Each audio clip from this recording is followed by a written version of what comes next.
안녕하세요. 네, 시험 잘 보셨습니까?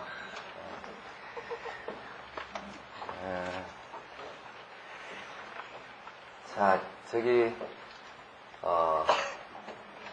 제가 하고 싶은 말들을 그 강의 계획서에 다 써놨습니다. 그래서 그거 보고 잘 좀 생각을 하셔서 준비를 하시면 되는데, 몇 가지 이제 말씀드리자면, 그 시간을 좀 정확하게 분배를 해서 예습 시간하고 복습 시간을 나누어 가지고 시간 내에 뭔가를 좀 보도록 그렇게 하시기 바랍니다. 그리고 시간 내에 보면 아마 이제 못 보는 부분이라든지 놓치고 갈 수밖에 없는 부분이 있을 겁니다. 그런 부분이 이제 가급적이면 출제 빈도가 떨어지는 부분을 그렇게 이제 놓치는 것이 나을 거예요. 그래서 보실 때에도 그 출제 빈도를 고려해가지고 가장 이제 출제 빈도가 높은 부분을 먼저 좀 이렇게 예습을 하시고, 복습하실 때는 자기 이제 문제를, 이게 지금 오셔가지고 문제를 꼭 푸시는데, 반드시 40문제를 다 풀어야 된다, 이렇게 강박관념에 쌓여있지 마시고요. 문제를 푸실 때, 내가 이제 도저히 40문제를 풀다 보면은 뭐 정신이 없다, 뭐, 읽는 것밖에는 안 된다, 뭐, 이제 그런 분들은 스스로 무당수를 좀 줄이시기 바랍니다. 그래서 30문제 정도만 내가 시간 내에 한번 풀어보지. 그리고 이제 점점 이렇게 무당수 늘려가면 되는 거니까. 그래서 이제 문제를 풀고 그 문제 중에서 이제 자기가 지문을 보고 이제 어떤 것을 물어보는지를 파악하지 못한 지문들이 있을 거예요. 이제 그런 지문들을 돌아가셔서 이제 복습을 하시면 됩니다. 그러니까 예습에다가 좀 더 초점을 맞추시고요. 복습을 이제 틀린 문제를 다시 확인을 해서 뭘 물어봤는지를 좀 확인한다. 그런 식으로 이제 복습하시면 효율적으로 좀 진행이 될 겁니다. 그리고 이제 항상 이제 좀 기출 부분을 확인을 좀 하시기 바랍니다. 기출 문제집을 봐도 되고요.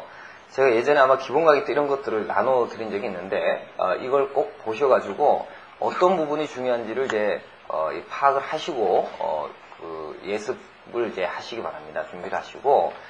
그리고 이제 여기에 출제된 바가 없는 부분이 이제 문제 나올 수 있겠죠. 우리 이제 모의고사 문제 나오면 이제 틀려도 그게 상심 안 해도 되겠죠. 많이 이제 뭐 자주 출제되는 부분이 아니니까. 그래서 좀 이제 마음 좀 편안하게 가지고 이 공부를 하셔야지. 아니면 이 스트레스 받아가지고 이게 할 수가 없습니다. 하다가 이제 중간에 그만하고 싶기도 하고 그래가지고. 그래서 좀 모강 이제 12월까지 이제 끝날 때까지 좀 이렇게 건강한 마음으로 이렇게 다 갔으면 좋겠습니다. 문제 해설은 한 1시간 정도 하고요.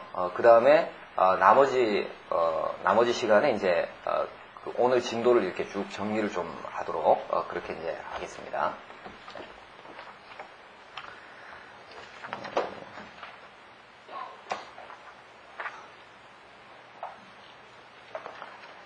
이게 옛날에 제가 보던 거라고 많이 달라서,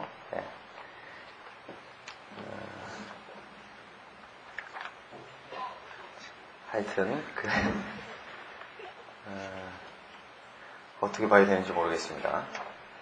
옛날에 제가 저쪽 학원에 있을 때는 이렇게 보면 한눈에 딱 봤는데 지금은 잘 모르겠네요. 어쨌건 문제를 해설을 좀 한번 해보도록 하겠습니다. 문제를 보시기 바래요.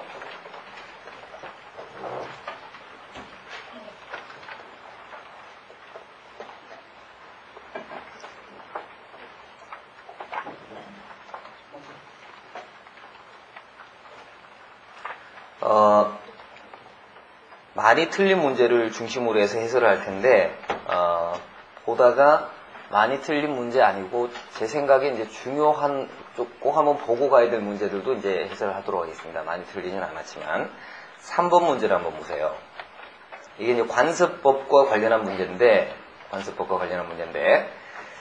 자, 관습법 문제는 이제 한번 출제된 바가 있습니다. 그래서 좀 대비를 좀 하실 필요가 있는데, 다른 것보다 이제 관습법의 요건, 특히 이제 헌법 이념에 반하는 관행의 법적 효력이 인정이 되느냐라는 부분하고요. 그다음 이제 관습법의 효력, 그러니까 보충적 효력, 사실인 관습과의 관계, 이런 정도를 이제 잘 정리를 해두시면 됩니다. 3번에 보시면 3번에 이제 기억 지문 한번 보세요. 현행민법 시행 전에 개시된 상속이나 상속권을 침해하는 행위가 현행민법 시행일 후에 있었던 경우 상속이 개시된 때로부터 20년이 경과하면 상속회복 청구권은 소멸한다는 관습법에는 그 법적 효력을 인정할 수 없다. 자, 이거는 이제 헌법 이념에 반하는 결과를 초래하기 때문이죠. 상속회복 청구권은 상속이 개시된 날로부터 제척기관이 진행이 되면 상속인의 진정한 상속권을 침해할 수밖에 없습니다. 그래서 그런 이제 위헌성 때문에 현행법이 어떤 식으로 개정이 되어져 있어요. 침해 행위가 있었던 날로부터 이 제척기간을 기산하는 것으로 이제 개정이 되어져 있습니다. 그런 점에 비춰본다면 종래 이 관습법은 더 이상 관습법으로서의 법적 효력이 인정이 안 되겠죠. 그 다음에 이제 니은 지문을 보면 호주가 사망한 경우 여자에게는 상속권 및 분재 청구권이 없다는 종래의 관습법이 헌법에 위반되는 경우, 자, 헌법에 위반되는 관행이 있습니다. 자, 종래 관습법으로 확인되었었던 관행이 헌법 질서에 반하면, 자, 법원이 어떤 조치를 취해야 되는 겁니까? 헌법재판소의 결정에 따라 가지고 재판해야 되느냐, 아니면 법원 스스로 그 법적 효력 부여를 이제 거절할 수 있겠느냐, 어느 쪽으로 하는 겁니까? 이 관습법은 그러니까 헌법재판소의 이제 심판 대상이 아닙니다. 법률이 아니기 때문에, 따라서 헌법재판소 결정에 따라 그 관습법의 효력을 부인할 수 있다는 것은 옳지가 않습니다.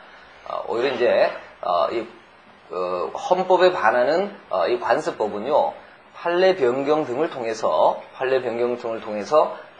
그 법적 효력 부여를 이제 거절할 수가 있습니다. 그래서 니은 지문이 옳지 않은 지문이고, 그 다음 이제 디귿 지문도 많이 틀리기 쉬운 지문입니다. 공동 선조의 후손인 성년의 여성이 종회 회원으로 가입하려는 의사를 표명한 이상 동일 선조의 후손이 아니라는 등 그 가입을 거부할 정당하고 합리적 이유가 없다면 종회 회원의 자격을 가질 수 있다. 이 디귿 지문이 묻고자 하는 바가 뭐겠습니까? 우선 직접적으로 묻고자 하는 바는 이 가입 신청을 하면은 종회 회원의 자격을 가질 수 있냐 없냐, 뭐 이걸 이제 직접적으로 묻고자 하는 건데, 이런 식으로 문제를 풀면은 이제 언어 논리가 돼 버립니다. 근데 여기서 묻고자 하는 이제 법률적인 쟁점은 뭐냐면은 여성의 종원 자격이 종중에 있어서 여성의 종원 자격이 현재는 인정이 되어야 되겠죠. 그러니까 여성의 종원 자격을 부정한 종래 이제 관습법에는 법적 효력을 인정할 수 없다라는 것이 이제 판례의 태도니까 여성의 종원 자격이 인정이 되어야 되는데, 자, 여성의 종원 자격이 당연히 인정이 되느냐, 아니면 가입 의사를 표명해야지만 인정이 되느냐, 이걸 묻고자 하는 겁니다. 요 지문이 묻고자 하는 것은. 근데 지문에는 가입 의사를 표명해야지만 인정이 될 수 있다라는 취지로 지문이 구성이 되어져 있습니다. 판례 태도는 아니죠. 우리 판례는 남성과 마찬가지로 성년이 되면은 당연히 종중구송원 자격을 가진다라는 입장을 취하고 있습니다. 그래서 디귿 지문은 옳지 않은 지문이고요. 자, 그 다음 이제 리을 지문입니다. 2000년 8월에 종중재산인 임야의 수용보상금을 분배하기로 종중총회 결의를 하는 과정에서 공동선조의 후손들인 여성들의 강력한 반대에도 불구하고 여성들을 배제한 채 남성들에게만 수용보상금을 분배하기로 하는 내용의 종중총회 결의가 이루어졌다면 이와 같은 종중총회 결의는 2007년 현재 그 절차상 하자로 인해서 효력을 가질 수 없다. 자, 여성을 배제하고 이루어진 종중총회 결의의 효력을 물어보고 있는데요. 자, 근데 이제 날짜가 주어져 있죠. 2000년 8월에 이루어진 결의입니다. 자, 여성의 종원 자격을 부정하고 있는 그러니까 여성의 종원 자격을 부정하는 종래의 관습법의 위헌성을 확인하면서 이제 법적 효력 부여를 거절하는 시점이 언제가 되는 겁니까? 이게 이제 아마도 이제 언제 2005년입니까?